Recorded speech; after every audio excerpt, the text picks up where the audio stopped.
Now we'll go over the recipes page.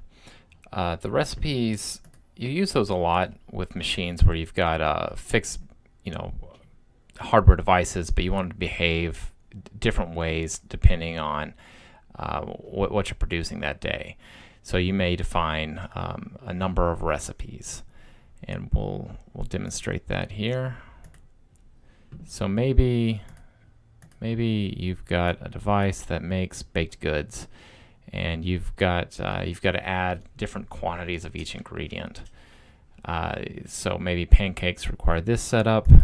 For bread, it's different quantities of things, and cookies, it's different still.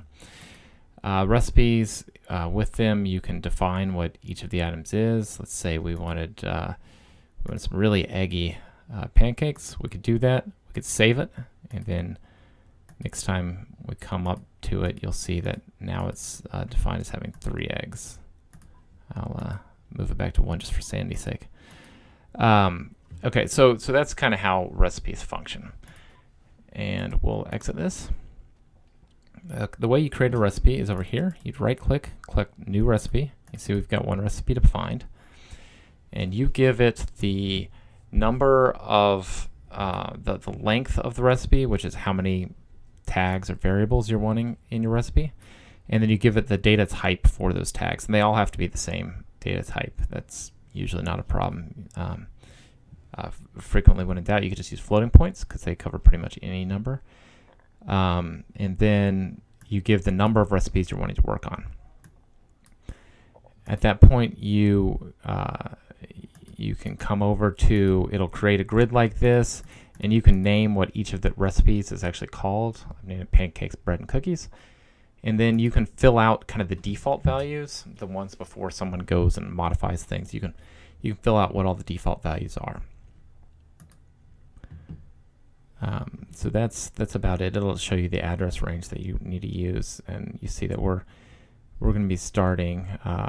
We'll be starting at address. We're starting at address 1 here for the first piece of data, and these the recipes use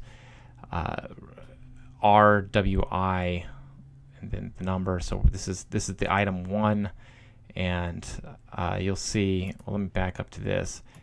The way you select the recipe is you create a recipe. So you use a recipe selector, and those can be found right here, recipe selector.